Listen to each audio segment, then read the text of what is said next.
a soft descent. The night begins without shape. It drifts like a slow tide, moving between thought and silence. Somewhere in the distance, a faint rhythm hums, the heartbeat of the old world, patient and low. Time loosens its grip. You feel it slide away, like dust from an open palm. There is no hurry now, the air itself seems to rest. Close your eyes if you wish. The story ahead is not one to be understood, only felt.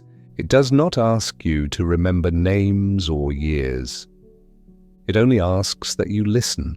Tonight we travel through the quieter rooms of history. Those corners where breath and beauty met before words were needed. The world was different then, yet somehow the same. People still searched for calm, for pleasure, for the small warmth that makes living gentle. We will drift first along the river Nile, where night flowers open above dark water. The scent of blue lotus rises through the air, soft and distant, like memory. Men and women gather by the shore, sharing bowls of thick drink and quiet laughter. There is smoke and warmth and a kind of stillness that feels older than the stars. Later, we will walk beneath candlelight in Florence. Powdered faces turn slowly toward mirrors of bronze. Velvet rustles, perfume settles, and beauty becomes a ritual of silence. Each movement, measured, deliberate, belongs to an age that loved restraint more than freedom. Far from there, in the city of Edo, the needle meets the skin. The ink is dark, the breath steady. Lines form beneath the surface, one after another, like stories written in pain and patience. Each mark becomes a memory, quiet but unforgotten. 3 worlds, 3 forms of gentleness. The cup, the mirror, the needle. All different, yet all part of the same slow conversation between the body and the soul. So let the air settle. Let the hum of the world fade. History will not rush tonight. It will simply breathe beside you, in and out, until sleep takes its place. The night is ready. You are safe here. And our journey, the quiet alchemy of civilization, begins now. The Blue Lotus Nights of Ancient Egypt. The bloom of blue lotus. The Nile moves slowly tonight. Its surface holds the pale reflection of stars, trembling but never breaking. Along the bank, reeds sway with the rhythm of the river's breath. Somewhere nearby, a clay bowl rests beside the firelight, half filled with wine, dark and sweet. Inside, a single blue lotus opens. Its petals fold outward with the patience of centuries. The scent is faint at first, then fuller, a warmth that moves like memory through the air. Someone has poured more wine into the bowl, and the petals drift, releasing what they carry. A calm sweetness, a gentle pulse that feels almost alive.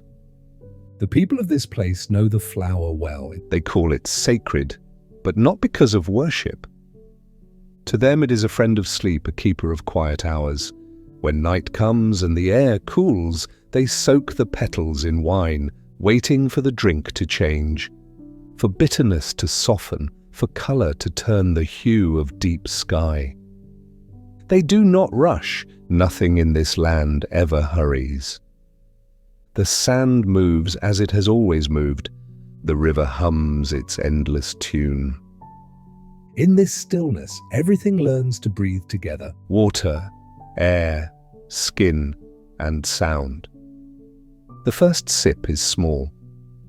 It warms the chest, travels up the spine and rests behind the eyes. It does not cloud the mind, it only quiets it. Conversations drift into murmurs, then into laughter, then into that peaceful silence that follows when the body begins to forget itself. Further down the bank, musicians play slowly. Strings are plucked in lazy rhythm, drums beat once, then wait, leaving long spaces of air between each note. The fire dances orange and gold, painting the faces of those gathered in loose circles. Men and women recline on mats of woven reed. Their eyes half closed, they listen without listening. A jug passes from hand to hand, each taking a sip, each returning it without a word. The scent of lotus lingers on their lips. The smoke of burning wood drifts overhead, and the night folds around them like warm cloth. A storyteller begins to speak, his voice low, unhurried, telling of the river's journey from the highlands to the sea. How it forgets its shape and finds it again, how it carries life without asking for thanks.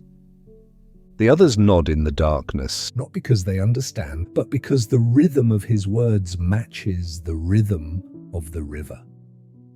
Somewhere beyond, a crocodile slips beneath the water. An ibis lifts its wings. The world continues in balance, neither asleep nor awake, only resting in its own slow music.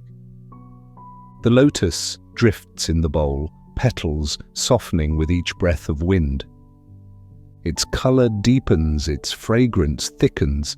Soon the petals will fall apart completely, and the river will take them carrying the last trace of their sweetness downstream. Before sleep, someone refills the cup, not for more intoxication, but for the quiet pleasure of watching the liquid move. It catches the firelight, amber, blue, gold. And for a moment, time feels like that surface. Still, glowing, endless. The night deepens. The musicians stop playing. Only the crackle of fire and the sound of distant water remain. Around the circle, bodies lean in to rest, breathing as one. The flower, the wine, the river, and the people, all merging into the same calm rhythm, the same slow descent into dream. Festival of warm sleep. The night deepens and the air grows softer. Beyond the curve of the river, a faint glow begins to rise, not from the sun, but from the many small fires being kindled in the sand.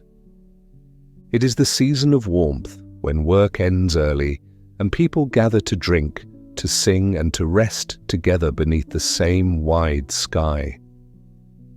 The first torches bloom like amber flowers, their flames bending gently in the wind. A line of them stretches along the shore, tracing the edge of the dark water.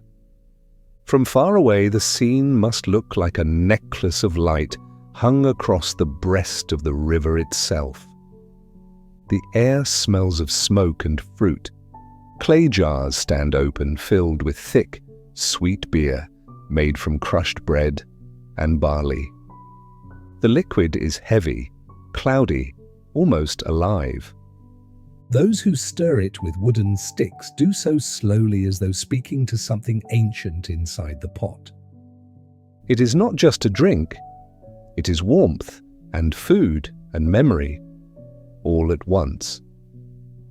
Voices rise gradually like birds before dawn. A low song begins, carried by women who sit in a circle, their feet tucked beneath them, their hands clapping softly. The rhythm is simple. 1, 2, rest. 1, 2, rest.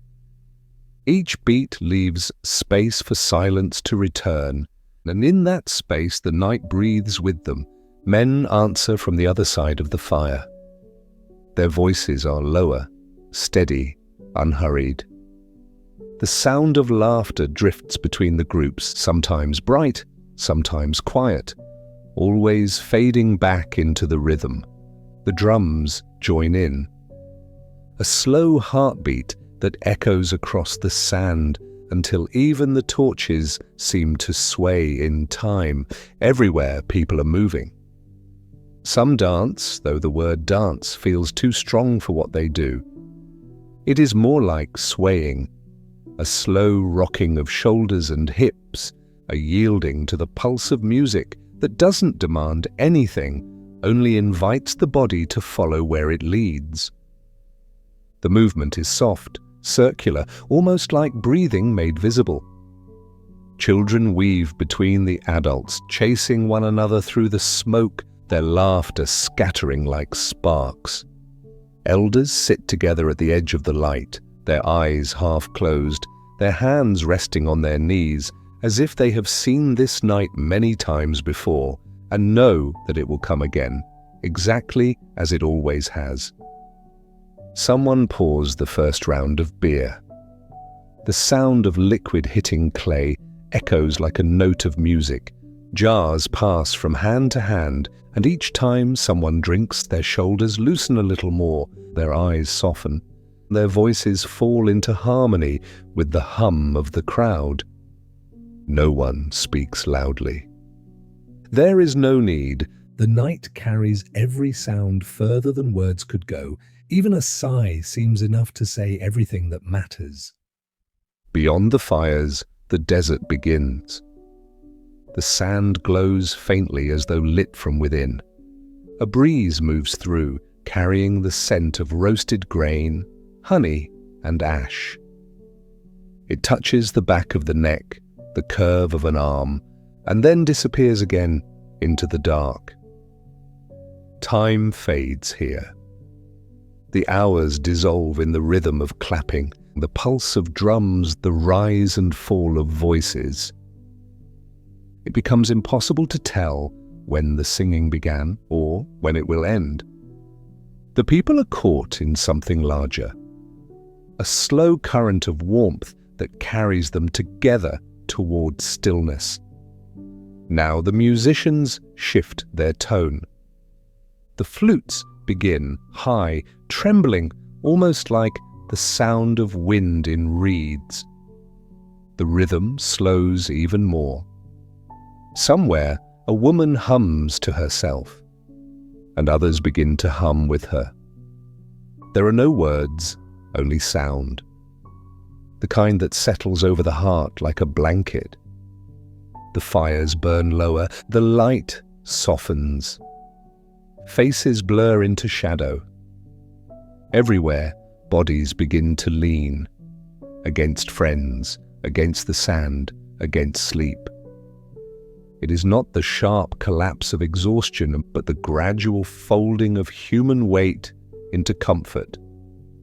A shared surrender. A quiet decision to rest together. One man lies back and stares at the stars. They shimmer faintly, like embers above a great invisible hearth. He breathes in the smell of warm barley and cooling ash. He breathes out the long day behind him. Others follow, slowly. The laughter fades, the drums fall silent. Only the small crackle of burning wood remains. In this silence, the last of the singers hums a few final notes.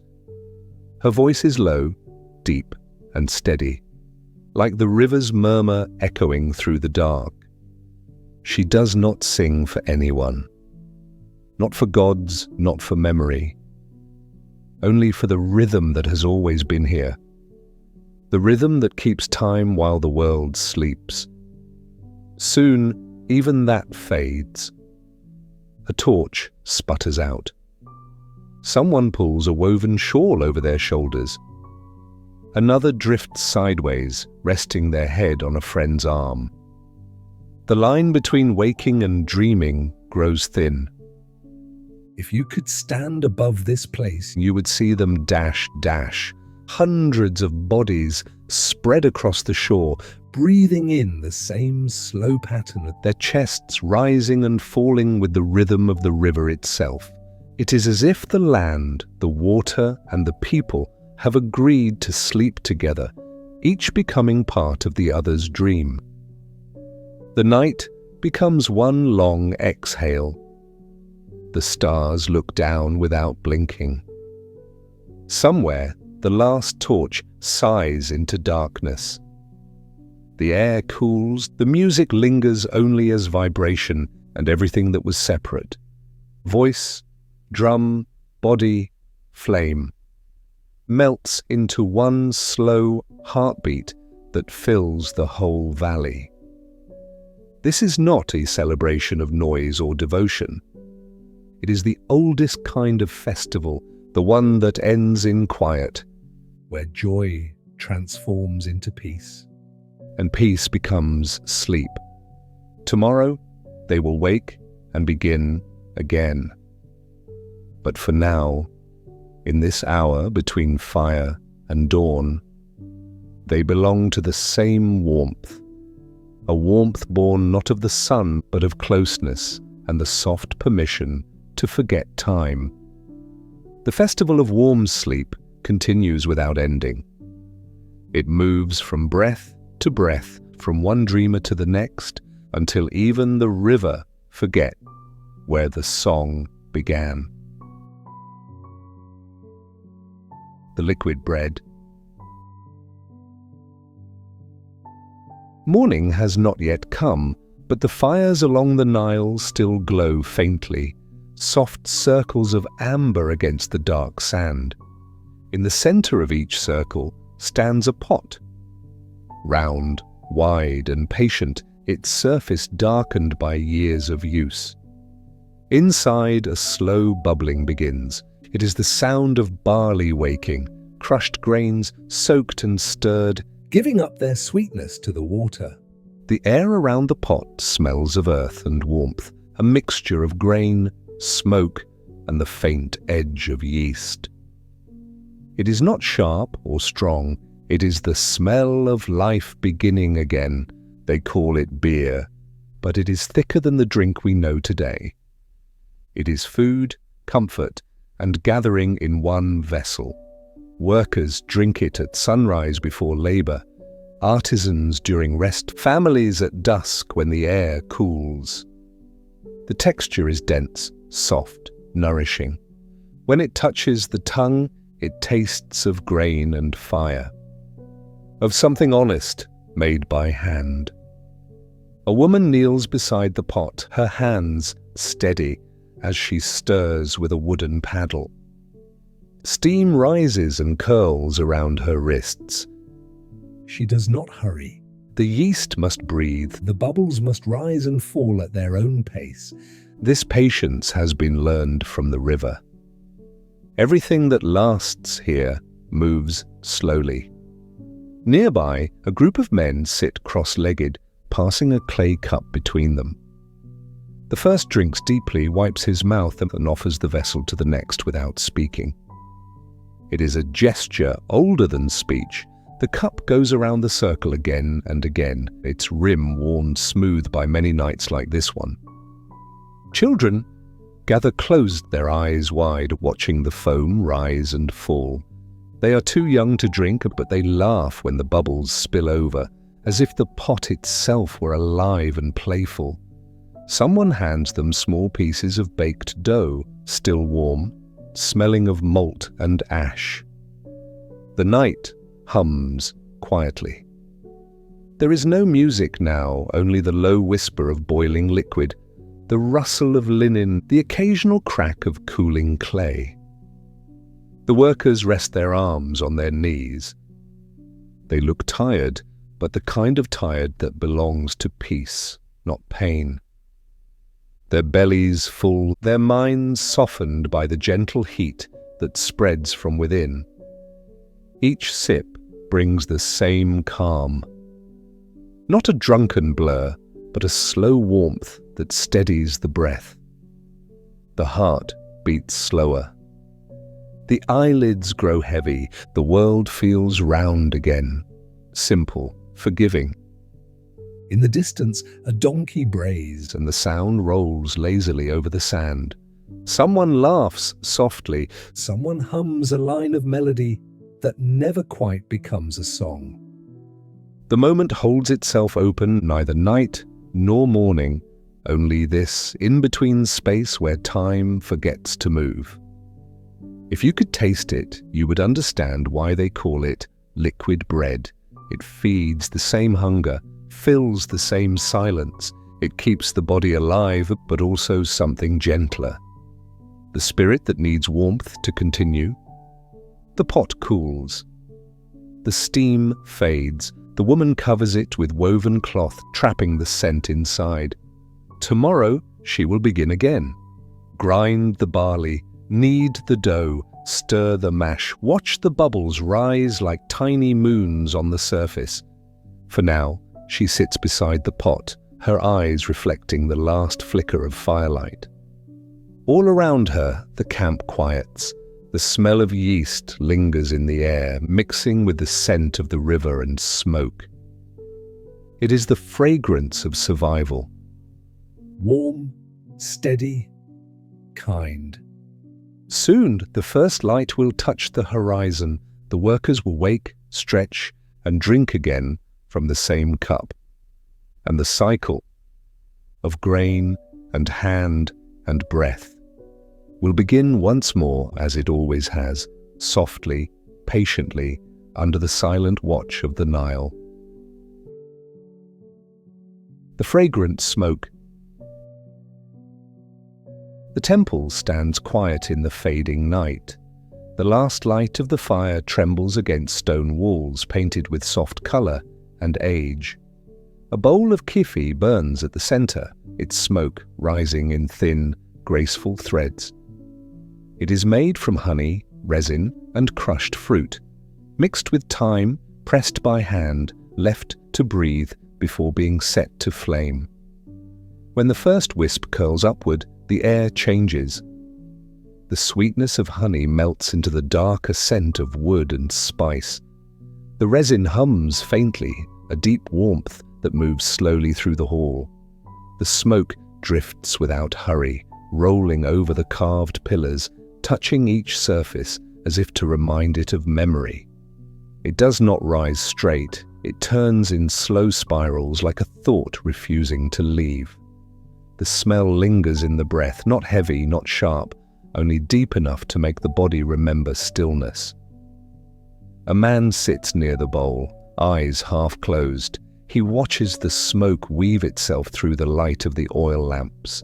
The glow bends, the air shimmers.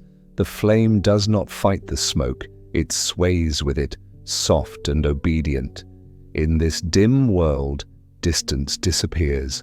The space between bodies becomes smaller. One can hear the faint sound of sandals against the floor, of cloth moving gently, of the bowl cracking as the heat grows. Each sound belongs to the same rhythm, the slow exhale of the night. The scent thickens. It wraps around skin, hair, breath. For a moment, the body feels suspended, neither heavy nor light. People move quietly through the temple, carrying small lamps. Their faces blur in the haze. No one speaks. There is nothing to say. Words would fall apart here, too solid for a place made of air. The smoke fills the room like water, soft and full. It carries a kind of peace that does not ask to be understood. Some close their eyes. Some keep them open. It makes no difference. The feeling is the same. A calm that belongs to no one, that arrives and stays only while it wishes. Outside, the desert holds its breath. Even the wind slows as if listening. Inside, the smoke continues to rise and fade, rise and fade. Its color shifts with the light, gray, gold, then almost blue. The mixture of honey and resin leaves a taste in the mouth, faintly sweet, faintly bitter, like memory itself. A woman adjusts the wick of a lamp. The flame brightens, then settles again. For a second, the walls seem to glow from within, and the drawings of birds and rivers appear to move. The scent drifts higher, touches the ceiling, escapes through a crack toward the open sky.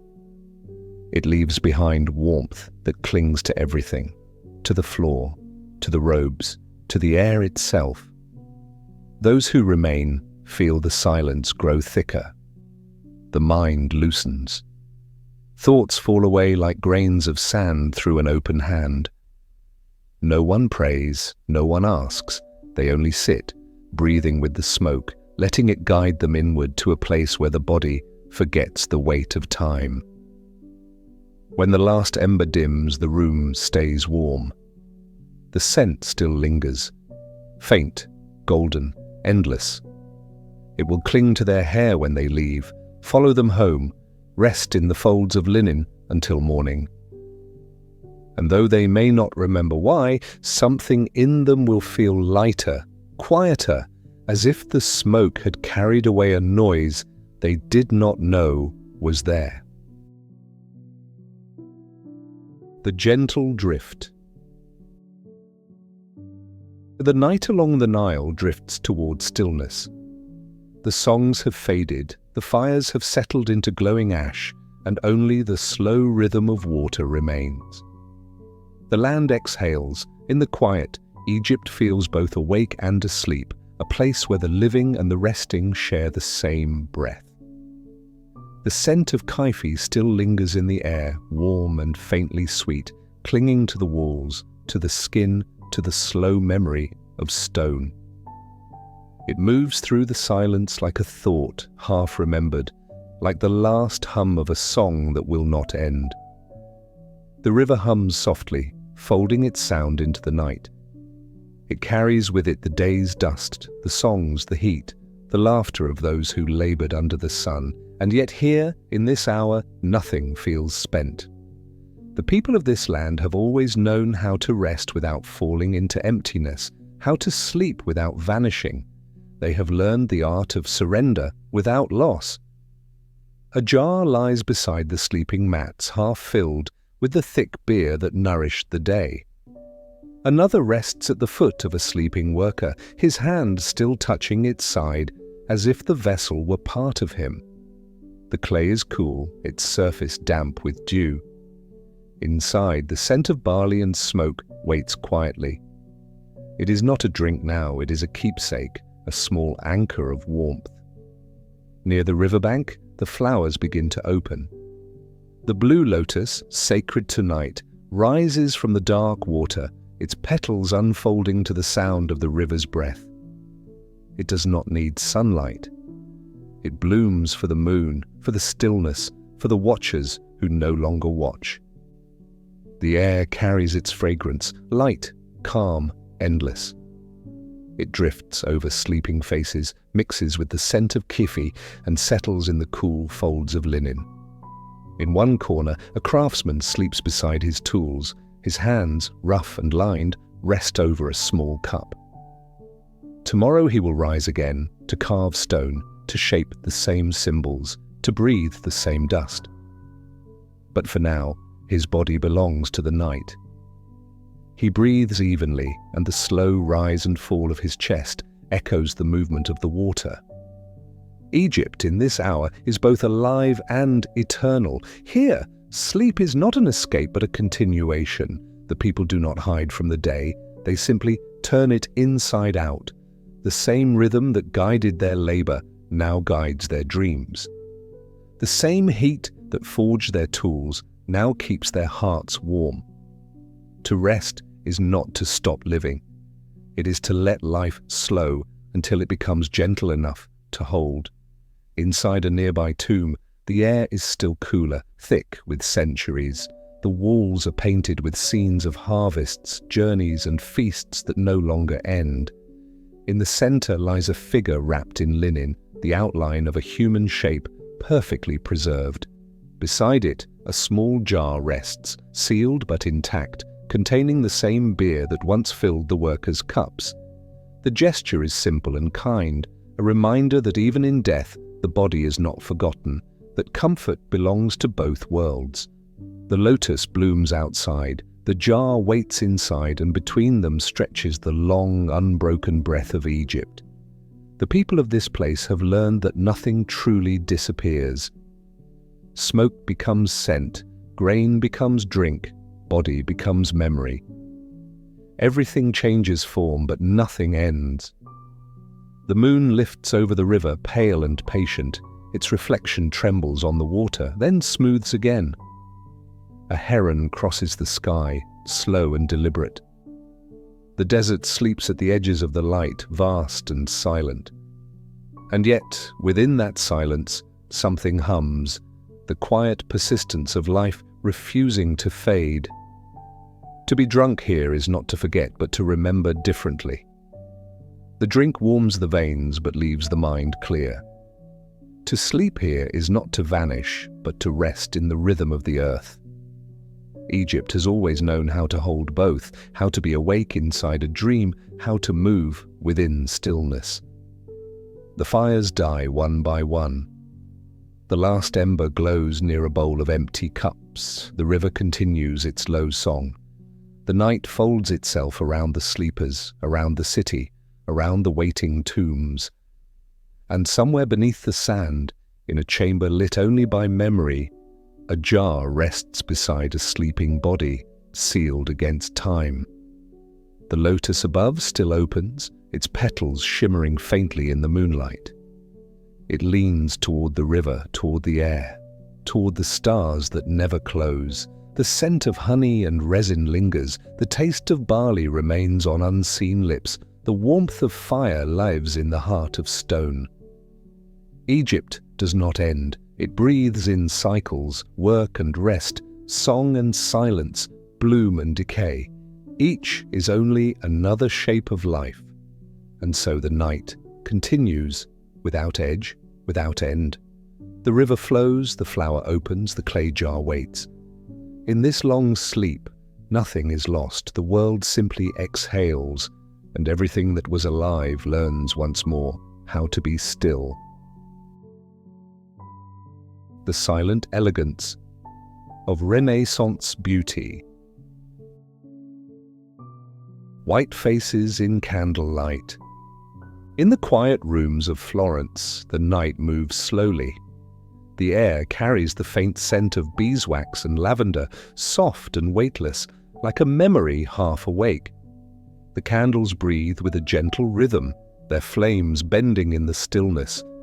And on the pale walls, the light dances in muted gold. They gather there with the women of Florence, silent and calm, moving through the room with the grace of those who have done this 1,000 times. Their gowns whisper as they pass, a rustle like the hush of silk against old wood. There is no rush, no sound of hurry. Everything unfolds as if the night itself is holding its breath. On the polished table lies the powder, white as the first frost before morning.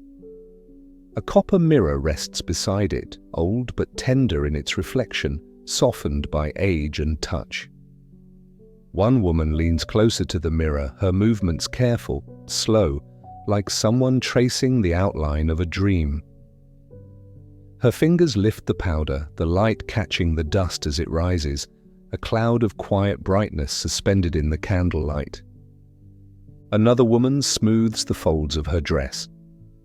Her hands move with a patience that belongs to ritual, not worship, not vanity, but a quiet rhythm learned over time. The candle beside her flickers and steadies, a heartbeat in flame, and her reflection shivers softly on the surface of the mirror. There is a silence between them, but it is not empty. It holds the sound of small things, a sigh of fabric, the faint creak of the floor beneath bare feet, the breathing of the room. Outside, the world is asleep, and the city hums like a faraway lullaby. The river moves through its dark corridors unseen, whispering against the stone. But here, within these walls, everything is still. A brush touches the skin, white against white. The powder spreads slowly and the air seems to pause. It is a transformation, not of self, but of light. The candle touches the surface of the face, softening it, quieting it, until it glows like porcelain caught in a dream. The women do not speak. Their faces become part of the room, pale reflections among the gold and shadow.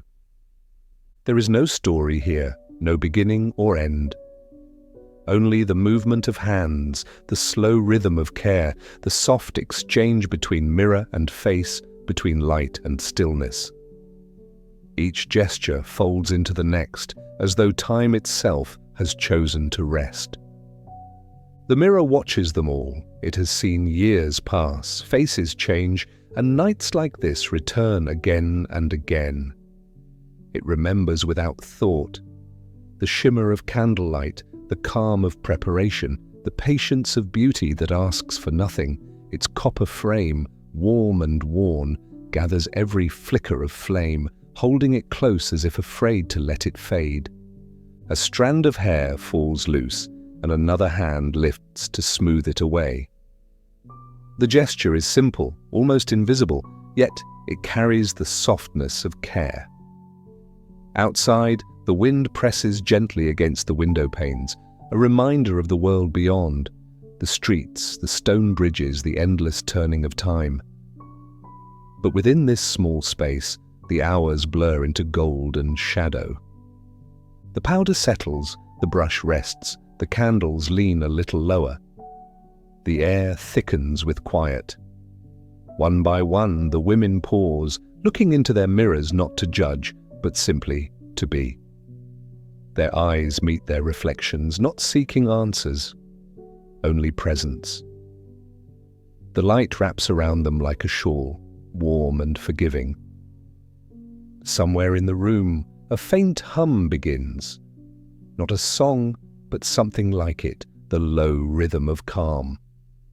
It moves through the air, finding its way between the women, between the mirrors, between the breaths that rise and fall.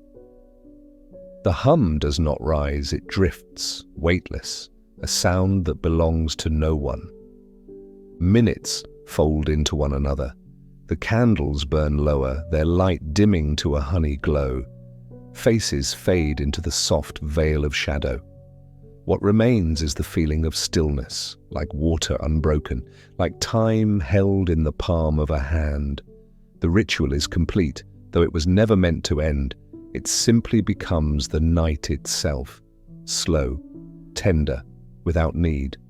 The copper mirrors cool in the air, the brushes rest. The powder glows faintly on the table, a trace of what once shimmered. One woman exhales, the breath slow and full, as if letting the day drift away. Another closes her eyes, her fingers still resting on the mirror's edge. Outside, the first light of dawn waits somewhere beyond the hills, unseen. Inside, the last candle trembles, small but steadfast. Its light finds the edges of the white faces, the calm skin, the hands folded in repose. It touches everything and asks for nothing in return.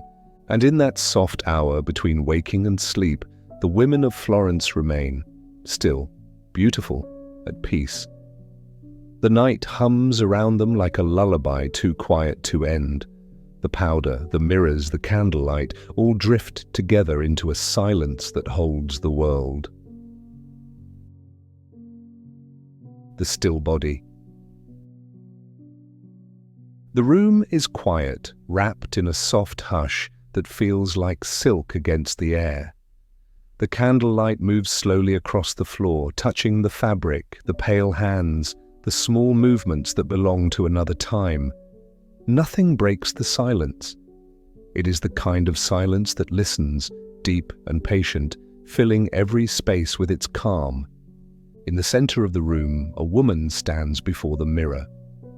Her back is straight, her breath held in the gentle tension of waiting. Around her, other women move like echoes, each step small, measured, careful. The floor does not creak. The fabric of their dresses whispers, faint as the sound of wings folding. Every gesture has its rhythm, every motion belongs to the same quiet ritual. The corset lies open on the bed, ivory and soft, its ribbons trailing like strands of sleep. A hand lifts it, slow, deliberate, and the fabric bends with a sigh.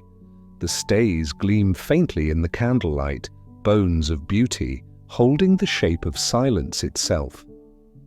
The woman breathes in once, and the corset is drawn around her, encircling her like a secret. Fingers move with precision, pulling the ribbons through their loops, the sound a soft, steady rhythm. There is no struggle, no sharpness.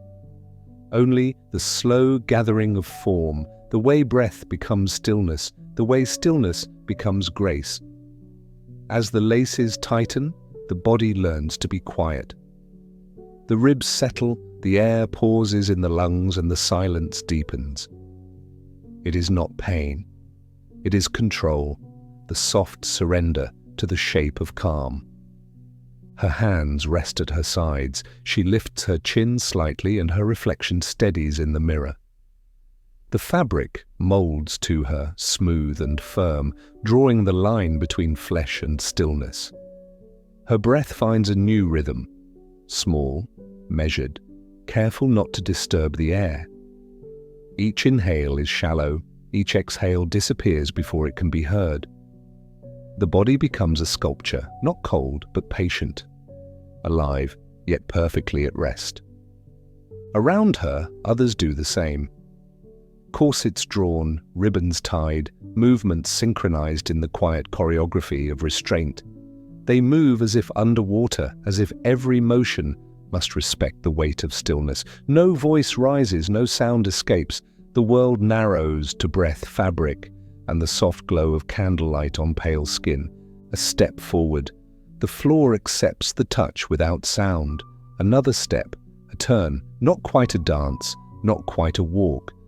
The corset guides the motion, shaping the body's language into something smaller, quieter, deliberate. Shoulders remain poised, necks long, hands resting gently at the waist. It is as if the air itself has taught them how to move, and they obey without question. The silence is full but not heavy. It carries the weight of attention, every detail cared for, every line of movement drawn with invisible ink. To breathe too deeply would be to break the spell. So they breathe lightly, as if sharing one single breath among them, fragile as candle smoke. In the mirror, their reflections multiply, a gathering of still figures framed in gold. The light catches the curves of satin, the quiet shimmer of skin, the faint motion of a pulse beneath lace. Beauty here does not rise or shout, it rests, contained within stillness, refined by silence. It does not ask to be seen, it simply exists unwavering.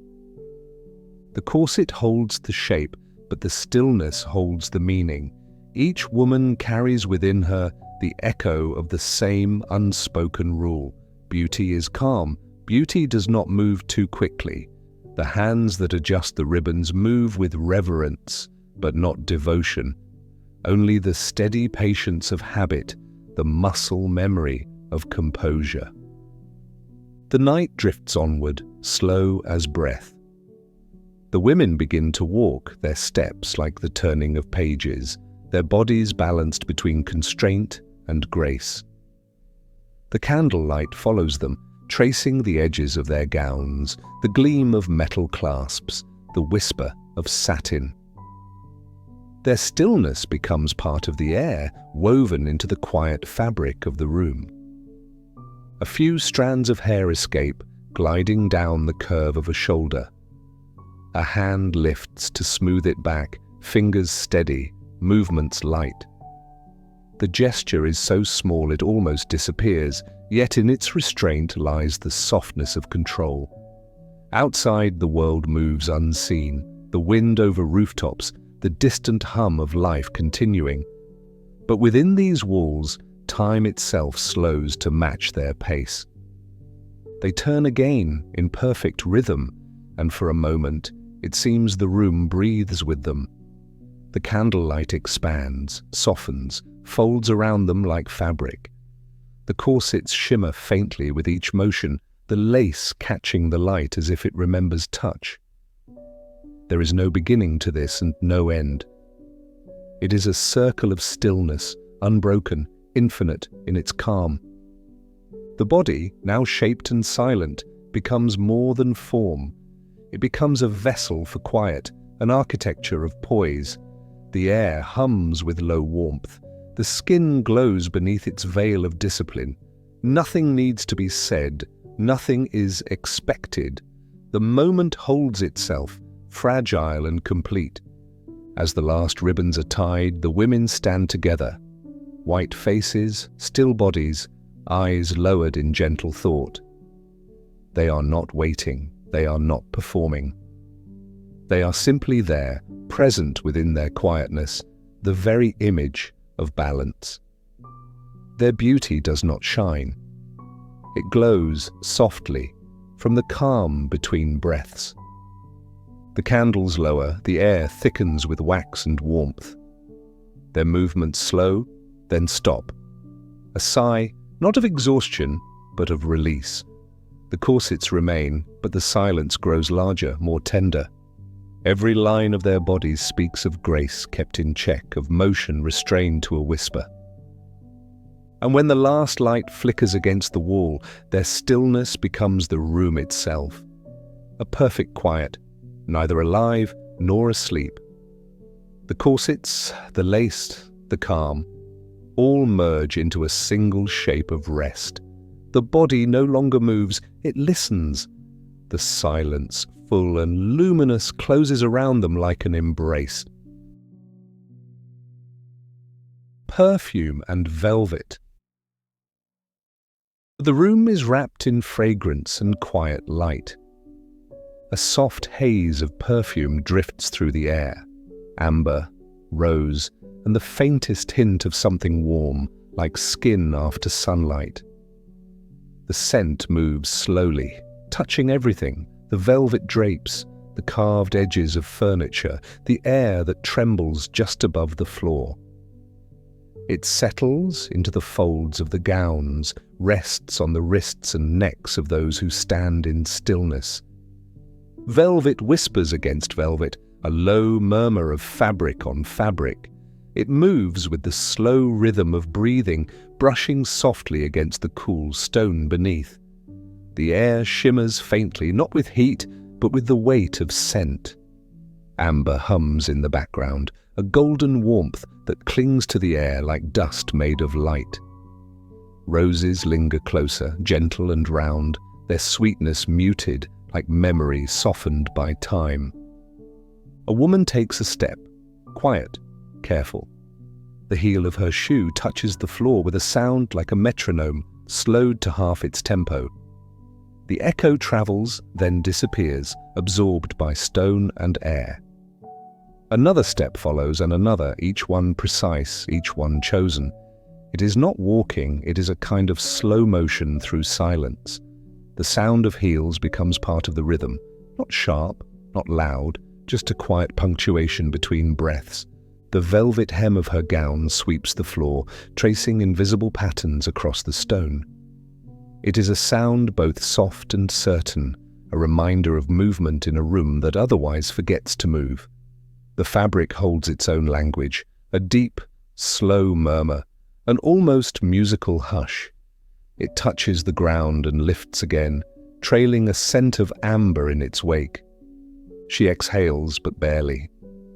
The breath is kept small, folded within her chest, measured so that the air itself does not stir too much. The perfume gathers in that stillness. It prefers calm places where nothing disturbs its quiet bloom. The air feels heavy and kind, almost liquid, with the layers of scent that rest upon it. Rose upon amber, velvet upon skin. In this room, silence has texture. It feels like velvet too, soft, thick, unhurried. Every movement presses against it, leaves a faint impression, then fades. The women move slowly through it, their motions in tune with the air, as if sound itself has been taught to behave. Each step, each brush of fabric, each breath withheld, creates a harmony of restraint. The candles do not flicker, they sigh, their light catches the folds of velvet, tracing the dark waves of fabric with gold. The perfume shimmers in the warmth, invisible but everywhere. It holds the space together, scent instead of speech, fragrance instead of sound. Amber anchors it, deep and glowing, while the roses rise like pale notes above it, blending into something that is neither perfume nor air, but a dream suspended between both. The women move as if part of the same scent, the same slow pulse. One turns her head slightly, the motion barely breaking the air. Another adjusts the fall of her sleeve. The sound of fabric moving is almost like breathing, long, low, and even. The heels touch the floor again, a delicate rhythm that might belong to a distant heartbeat. Every gesture carries weight, though it asks for nothing. The silence is full enough. The perfume deepens, velvet folds darken, and the world becomes smaller, reduced to texture, scent, and the quiet echo of steps. There is no hurry here. The body learns to move with patience. The air learns to stay still. Somewhere near the doorway, a curtain shifts, brushing the stone floor with a sound like a sigh. The air beneath it breathes out a faint chill, mixing with the warmth of perfume, softening it. Amber thickens again, its sweetness curling back toward the room's center, where the candlelight glows softer now, more golden than white. The women pause. No one speaks. The silence is complete, but not empty. It is full of perfume, of velvet, of the small sounds that belong to stillness. The weight of a gown settling, the echo of a heel finding its balance, the soft rhythm of a restrained breath. The air listens, the room listens, and time folds upon itself. In this moment, beauty is not seen. It is breathed. It is the hush between sounds, the invisible thread between motion and rest. The perfume lingers like memory, the velvet hums like a secret kept too long. Each heartbeat slows, each breath becomes lighter. And within that stillness the women remain, poised, serene, enveloped in the scent of amber and roses, wrapped in silence that feels like touch. The sound fades, the candlelight lowers. Perfume and velvet merge into one quiet presence, unbroken and eternal, the gentle echo of grace held within air. Hidden pages. The room breathes with the slow rhythm of candlelight. Flames tremble along the edges of shadows, touching the corners of shelves, the spines of books that lean in silence. The air smells of paper, of dust and wax, of ink that once moved across a page.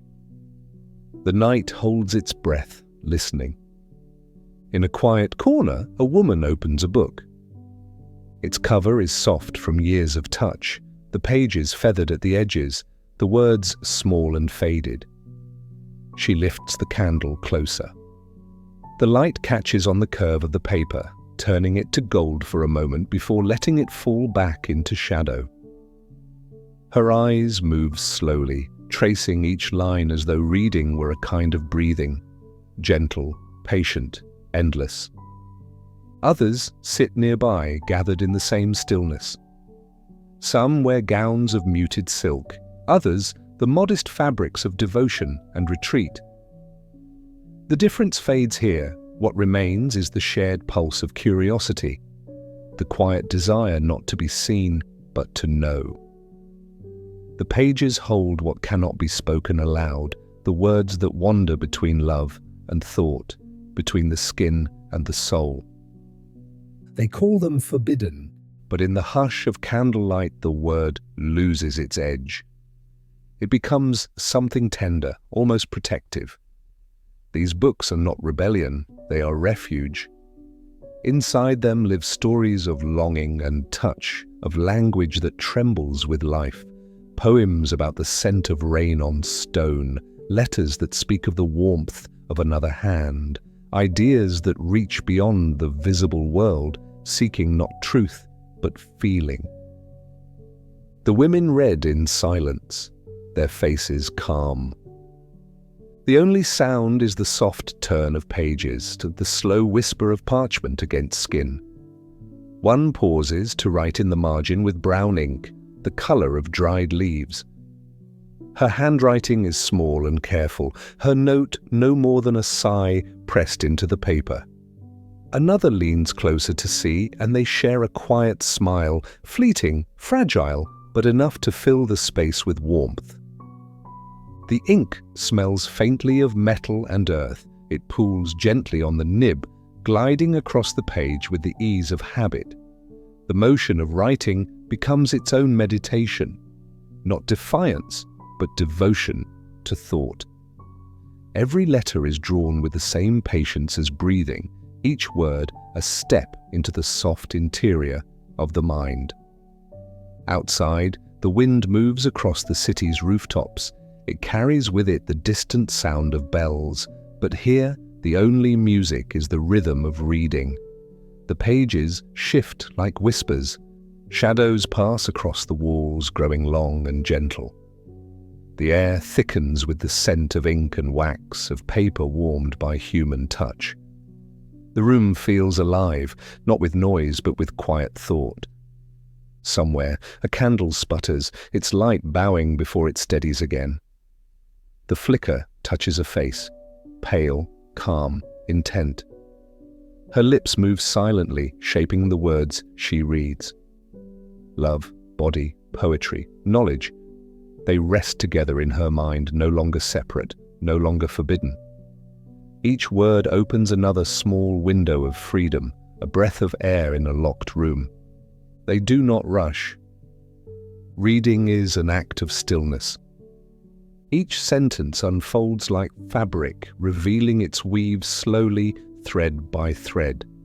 The women let the words sink into them, not as declarations, but as murmurs, drifting through thought like perfume through air.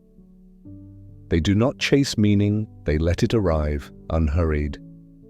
One woman writes again. A small note, a reflection, perhaps just a fragment of feeling, the kind that never finds its way into speech. Her hand moves slowly, the candlelight following the tip of her quill. The brown ink glistens for a moment before settling into the paper. She pauses, then breathes out softly, as though the act of writing has released something gentle inside her. Across the table, another woman traces a line of poetry with her fingertip. The page hums faintly beneath her skin, the vibration of thought, of language remembered. She closes her eyes for a moment, letting the words rest behind them. When she opens them again, the world feels quieter, more spacious, as if thought itself had expanded the air. There is no sound of turning clocks here, no rush of hours. Time softens, loosens its grip. The women remain in their circle of light, surrounded by pages and whispers and the low murmur of breathing. The books become companions, warm, silent, patient. They hold what the world cannot, what it chooses not to see. Somewhere within the stack of pages lies a poem about touch, not the act itself, but the memory of it. Another book speaks of stars, of the body as a map of constellations, of thought as a pulse beneath the skin. These words are not dangerous, they are alive. They remind the women of what it means to feel, to imagine, to know themselves without permission. The candlelight bends lower. Wax pools along the table, forming small rivers of amber. The ink dries slowly on the page, the handwriting fading into a warm brown sheen. A woman closes her book, pressing her hand lightly against the cover, as if sealing a promise. She does not hide it. She simply lets it rest beside her, glowing faintly in the light. No one speaks, they do not need to. The silence between them is rich, full of shared understanding. Their breaths rise and fall together, a quiet rhythm of companionship. In this stillness, knowledge is no longer a crime, it is comfort. Love is no longer forbidden, it is language. And the body, still contained, calm, becomes a place where thought and feeling meet without fear. The candles burn low. One by one they fade into small orange embers, their smoke curling upward like unwritten words. The books remain open on the table, their pages breathing in the warmth of the room. Ink, paper, scent, all linger together, holding the trace of the night. When they finally rise, their chairs creak softly, like sighs. The room shifts back into shadow, but the quiet remains. The women carry it with them. The calm, the thought, the soft glow of understanding that lives behind the eyes. They have not broken rules. They have opened themselves. They have read, and in reading, they have become infinite. The night closes gently around them, and the hidden pages rest once more in silence, not locked away but sleeping, waiting to be touched again by the hands that remember their warmth. The Secret Library. The air is dim and golden. Dust drifts through the candlelight like slow snow, catching glimmers of warmth before vanishing into the dark. The room is small, enclosed by shelves that reach almost to the ceiling, old wood, polished by years of touch. Each cabinet holds its secrets, the faint scent of cedar and thyme rising from the grain. A hand moves along the surface, fingertips tracing the lines where the wood joins, feeling the coolness beneath the warmth of light. The hinges sigh as a door opens, slow and careful. Inside, the hidden books wait. Their spines are faded, their edges softened, their covers breathing faintly with the scent of ink and age. One by one, the women open the cabinets. The sound is gentle, the click of metal latches, the whisper of wood shifting, the faint rustle of paper stirred by movement. Their gestures are slow, reverent, as if each motion were part of a quiet ceremony. The books are lifted with both hands, handled like something living, fragile but enduring. A cover opens. The paper inside is the color of honey left too long in the sun. Letters rise from it like whispers, their ink browned by time but still certain in their form. Some pages hold notes in the margins, small, slanted handwriting, memories of another reader long gone. The women smile softly at the traces left behind. They do not erase them. They read around them, as if in conversation with ghosts. The air thickens with the scent of parchment and dust, of wood warmed by candles. It is a scent that belongs to memory, to the quiet persistence of knowledge that survives even when forgotten.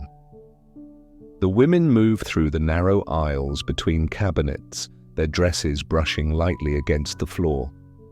Each step releases a soft creak from the boards, a rhythm, steady and calm, like breathing.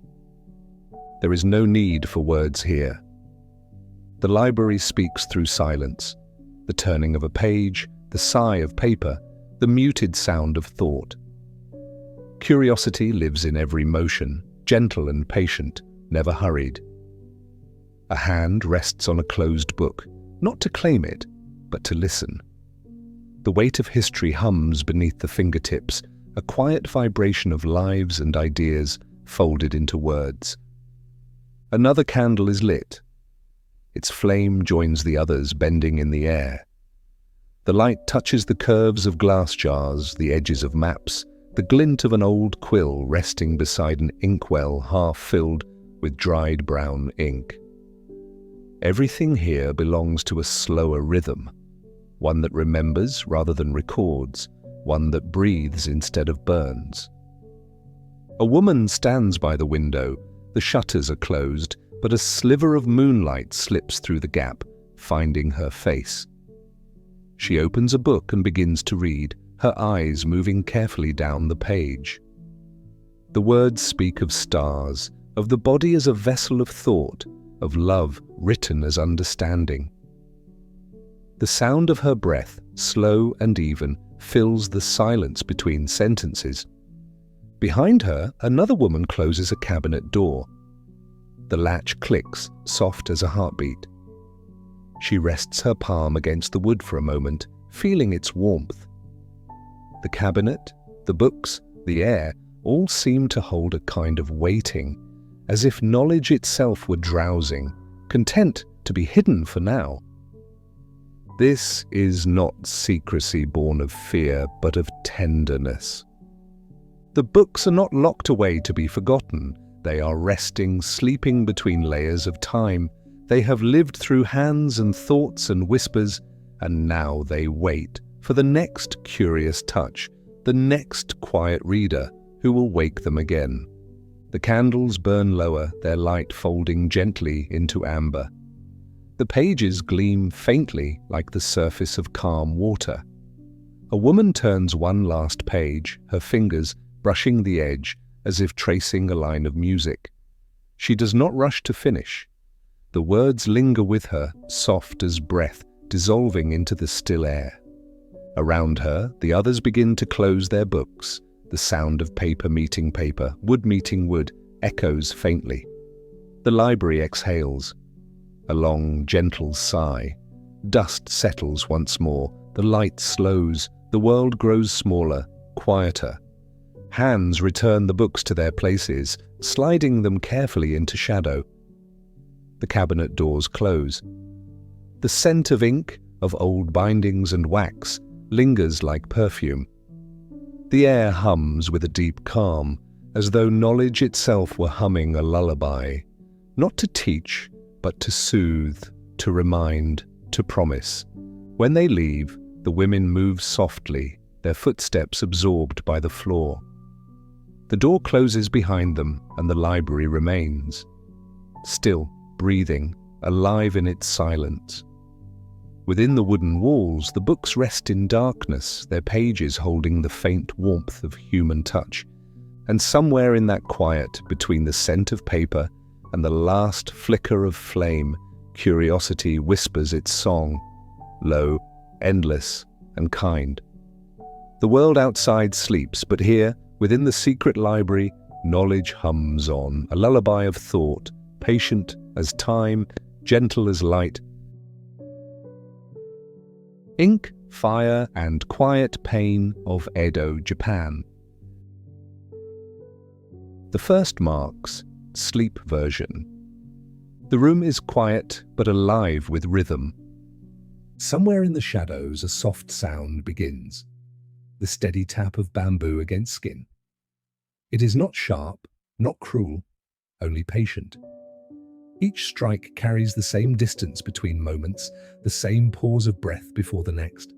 The sound becomes a pulse, slow and exact, like the heartbeat of the night itself. The craftsman sits beneath a hanging lamp. Its light pools in a small circle, golden and still. His tools are simple, a bundle of fine bamboo needles, a bowl of dark ink, a cloth folded neatly beside him. The air smells of oil, of wood, and of ink that has soaked into the grain of the table. He breathes quietly, each motion guided by habit, by years of learning how to move without haste. Across from him, the body waits. The skin is pale beneath the lamplight, breathing in small ripples calm.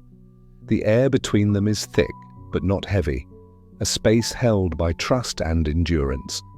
The craftsman dips the needles into the ink, lifts them, and begins again. Tap, tap, tap. The sound fills the room like rain on distant water. Each mark is deliberate. The ink sinks slowly into the skin, blooming like shadow through light. The craftsman's hand does not tremble. His breath matches the rhythm of his work. In with the lift, out with the strike. The body beneath him remains still, only the faint rise of ribs showing the rhythm of endurance. Together they form a quiet duet. One giving, one receiving, both breathing as one. The scent of ink grows stronger. It carries warmth, faintly metallic, faintly sweet. It mixes with the smell of skin and oil, creating something that belongs only to this moment. The room holds it, a small universe of touch and sound and patience. Nothing else exists outside the circle of light. The bamboo needles move again. Tap, pause, tap. Each motion leaves a trace, a line so fine it could be mistaken for memory.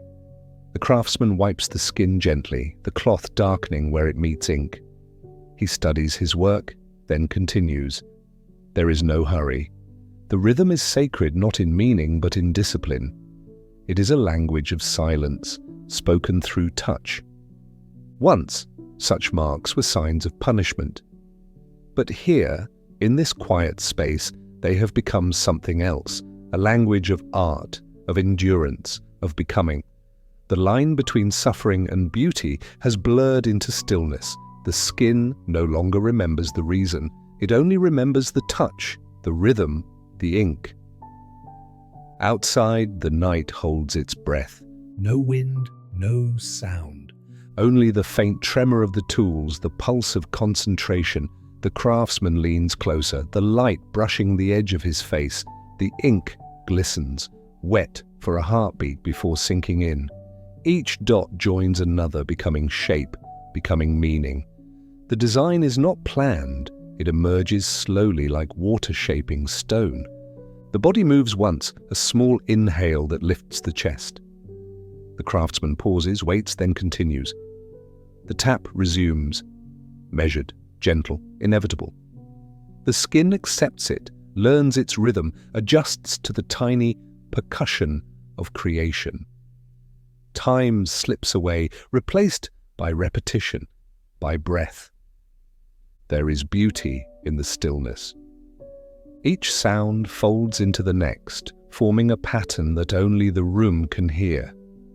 The lamp flickers slightly, its flame reflected in the bowl of ink. The ink looks bottomless, like night distilled. When the needles dip into it, the surface ripples, sending rings of darkness outward.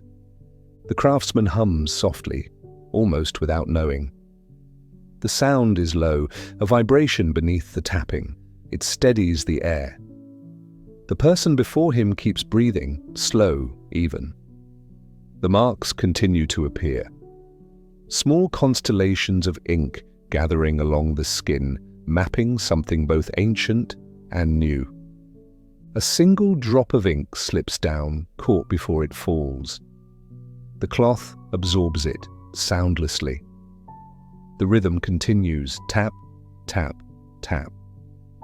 Each mark holds intention, each breath is shared. The body is no longer an object, but a canvas that breathes. The ink does not hurt, it whispers. The bamboo needles do not strike, they sing.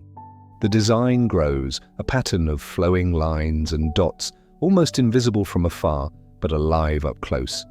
It carries no symbol, no creed, no claim. It is simply form born from patience, beauty shaped by endurance. The craftsman's hands move like memory, steady, sure. The room grows warmer, the scent of ink deepens, and the night outside seems to lean closer to listen. The body exhales once, a sound almost like relief. The craftsman wipes away the last trace of excess ink. The marks glisten faintly under the lamplight, small rivers of darkness drying into the skin. He sets the needles down beside the bowl, his movements slow, deliberate. The rhythm fades, leaving only silence and breath. For a moment, neither moves. Then the craftsman dips his cloth into clean water, touches it gently to the marked skin. The body does not flinch. The water cools the warmth, the ink settles deeper. The marks seem to hum, not a sound but a feeling, quiet and full. He leans back, studies what has been made. It is not perfect, nor is it meant to be. It is human. A memory written in the body, visible and invisible at once. The ink has found its home. The air still carries its scent, metallic, earthy, patient. The bamboo needles rest, their tips shining faintly in the dim light. The craftsman breathes out, slow and steady. The one marked does the same. For a moment, their breaths align again. Creator and creation joined in stillness. The ink on the skin cools, darkens, becomes part of it. The rhythm has ended, but its echo lingers, soft as a heartbeat. Outside, dawn begins to move behind the clouds. The first light seeps through the cracks in the walls, thin and grey. Inside, the marks gleam faintly, a quiet constellation on living skin. They are no longer punishment, no longer pain. They are memory, art, and breath. The first marks of transformation, resting beneath the surface, waiting for light. Fire and brotherhood. The night hums with the low breath of fire. It moves through the city like a slow tide, glowing behind paper walls, curling through the narrow streets of Edo.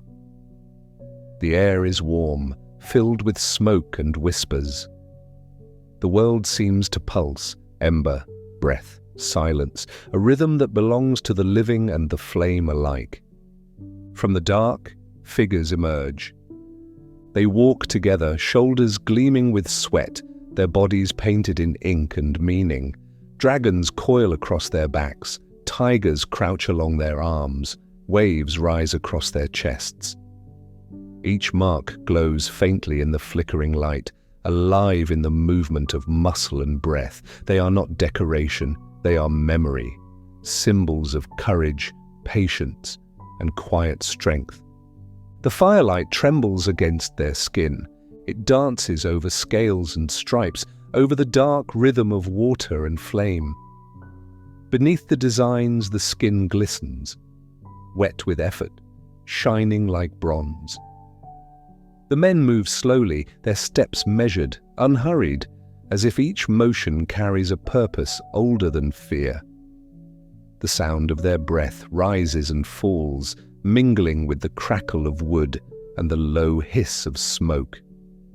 They are firefighters, brothers of flame. Their world is built on trust, on the weight of another's hand, on the silent rhythm shared between heartbeats. They do not shout. They move through heat with calm precision, their bodies remembering what the mind need not command. Sweat beads along their necks, tracing paths through the patterns of ink, mixing with the scent of smoke and ash. The air is thick, humming with warmth. Smoke drifts like silk, wrapping around their forms. The sound of wood collapsing echoes softly, deep and hollow. A wave of sparks rises into the night, scattering like golden rain. For a moment, the city glows, and then only shadows remain, alive with movement. The men lift the buckets, the ropes, the cloths soaked in water. They move as one, their bodies a single rhythm. Muscle, breath, sound. The water strikes the embers with a soft sigh, steam rising in white spirals. Their faces are calm. In the glow of flame, their eyes reflect only focus, only the quiet duty of the moment. The tattoos shift with every breath. A dragon's body coils as a shoulder lifts. A tiger's stripe flexes along the curve of an arm. The waves ripple across a chest as it rises and falls. The designs seem to breathe, living through the men, becoming part of their rhythm. In the dim light, they look not like drawings, but like spirits of courage painted in flesh. Beneath the sound of fire, there is another sound, a deeper, slower pulse, the steady beating of heart. It moves through the air like a drum heard from a distance, low and even. The men do not speak, but their silence carries weight. It is the sound of trust, of countless nights shared beneath smoke and sky. The air thickens again. Sweat gathers along their backs, tracing the lines of dragons and tigers, turning ink into shimmer.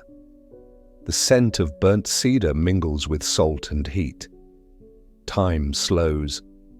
The fire crackles softly, no longer wild but tamed, almost tender in its fading. The men stand still, their breath slow, their bodies glowing faintly in the dying light. When the last flame gives way to ember, they pause. No cheers, no celebration, only breathing, deep, quiet, collective. The sound of dripping water from their tools, the hiss of cooling air. One man wipes his brow with the back of his hand, leaving a streak of soot across his temple. Another adjusts the cloth around his neck, the motion small, almost weary. Yet in their stillness, there is grace, the calm that follows effort, the peace that follows heat. They look at one another, nod once. Nothing more needs to be said. Their strength is not loud, it is patient. The tattoos on their bodies, once hidden beneath layers of cloth, now shine in the dim light, the colors deepened by sweat. Dragons, tigers, waves are the elements of courage, the language of endurance. The smoke thins. The city breathes again. The men gather their ropes, their buckets, their silent pride. As they walk away, the sound of their footsteps fades into the rhythm of night. Their bodies glimmer faintly beneath the stars, inked with stories of fire and brotherhood, written not for glory, but for remembrance. And when the dawn finally comes, pale, cool, tender, the marks on their skin still glisten softly, alive with the echo of courage. The world returns to stillness, but the fire remains, quiet now, resting within them. The hidden lovers. In the still hours before dawn, the air is soft with salt. The sea hums against the shore, slow and even, the rhythm of a heart that never sleeps. Inside a small room near the harbour, a single lamp glows. Its light is low and golden, resting on bare shoulders, on the curve of skin that waits to remember. She sits quietly. Her hair is tied back, her hands folded in her lap. The air smells faintly of the sea, salt, smoke, and a trace of ink warming in its bowl. The man beside her prepares his tools, a slender needle, a pot of dark pigment, a square of clean cloth. He says nothing.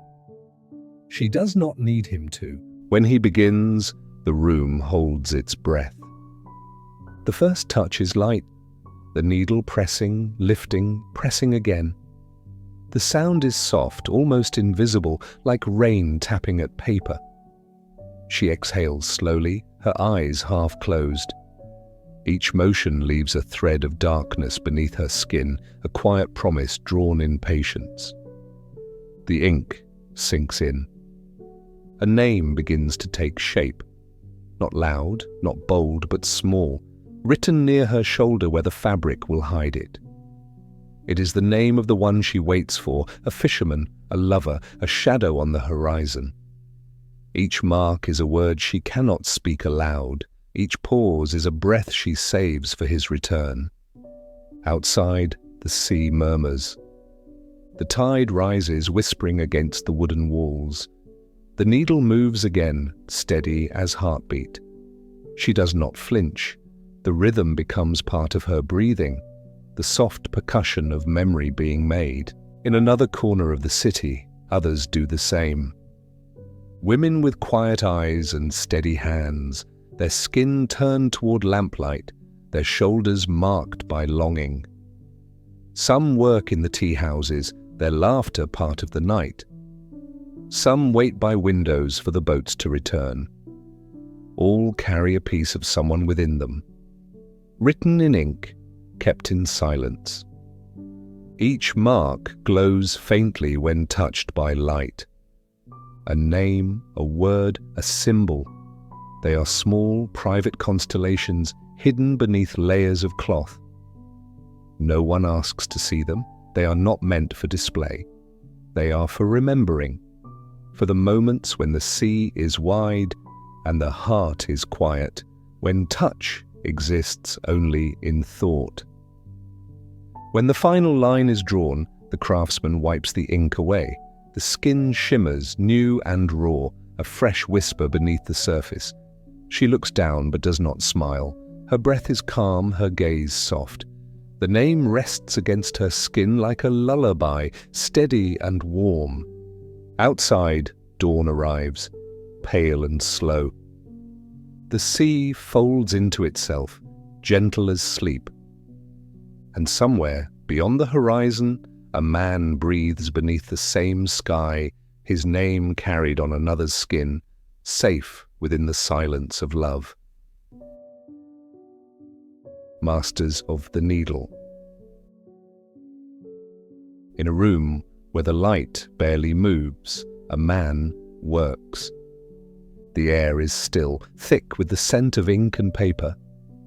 Shadows cling to the walls, soft and patient. Only the faint glimmer of metal catches the eye. The needles resting in his hands like instruments of breath. He is a horishi, a master of the needle. No sign marks his door, no voice calls attention. His name is known not through words, but through the quiet reverence of those who have sat before him. In his world, there is no audience, only the slow, steady rhythm of creation. The sound begins. Tap, tap, tap. A thread of sound so light it barely disturbs the air.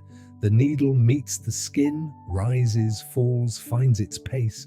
It is not noise but heartbeat, a quiet pulse shared between two bodies, two breaths. The master works with eyes lowered, his movements small, precise, unhurried. He does not speak. Each stroke is a sentence written without language, each breath a pause between thoughts. The story unfolds in ink and silence. Dragons, waves, wind, blossoms, all are born in fragments, growing from nothing beneath his hands. His art does not shout, it whispers, patient as time. The room hums with the sound of focus. The client's breath joins his own, slow, measured, almost prayerful. The air smells faintly of smoke, of cedar and iron. Sweat glistens on the craftsman's neck, the candlelight bending across his skin.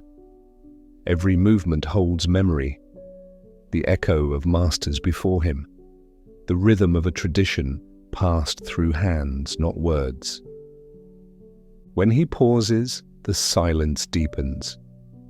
Ink darkens, settling into its new home. The master wipes it gently away, studies the shape, then begins again. The sound returns. Tap, tap, tap. A lullaby of precision. In this small room, art and silence are one. No advertisement, no praise, no noise. Only the breath, the heartbeat, the endless patience of creation.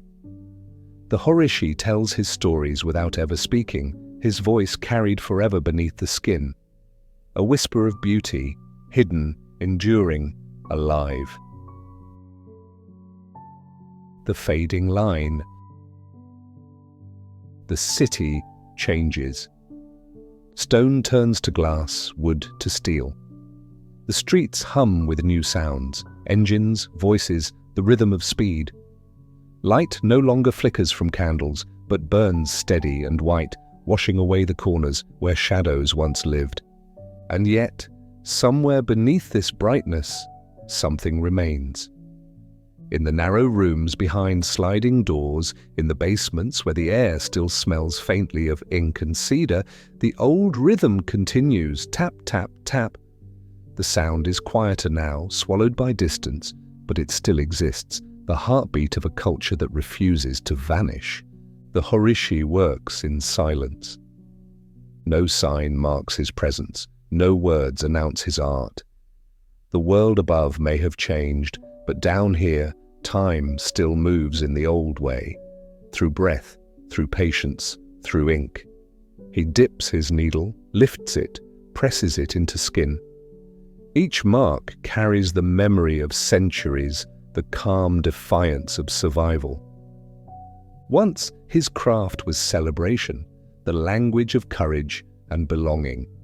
Now it is forbidden, a secret kept in whispers and hidden sleeves. The laws say no, but the skin remembers yes.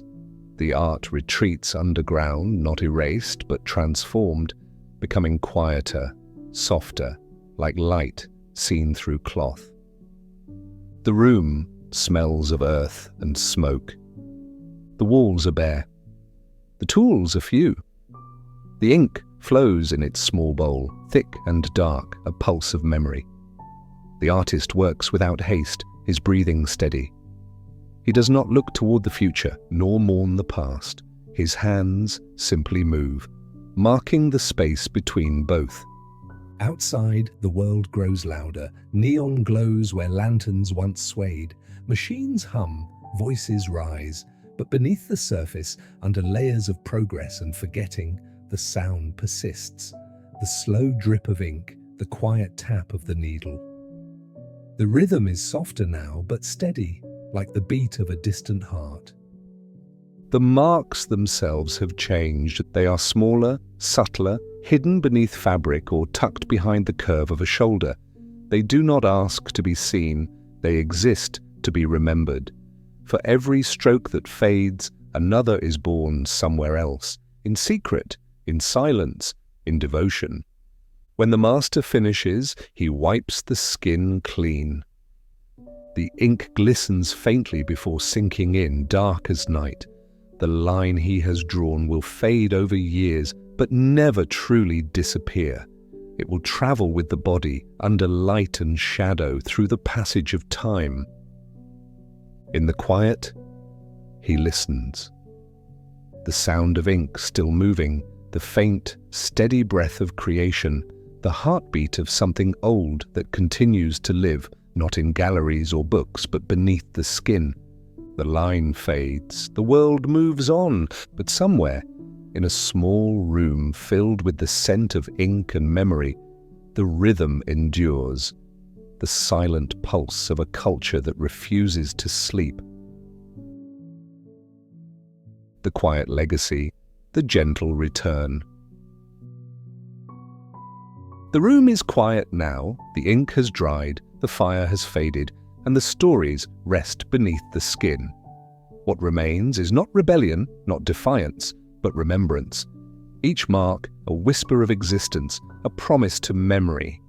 People do not mark themselves to stand apart. They do it to stay connected, to a time, to a love, to a self that might otherwise slip away. The lines and symbols, the flowers and waves, the names and faces, all are small acts of remembering. The skin becomes a map of tenderness, a quiet archive of being.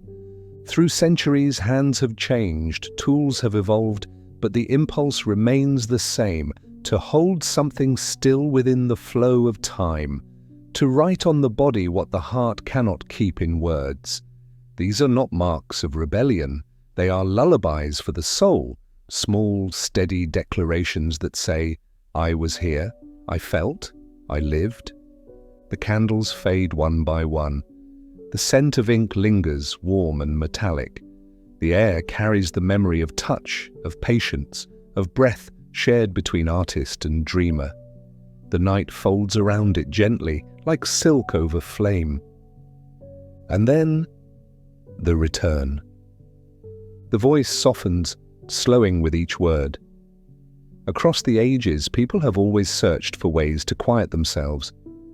With fragrance, with ink, with wine, with knowledge.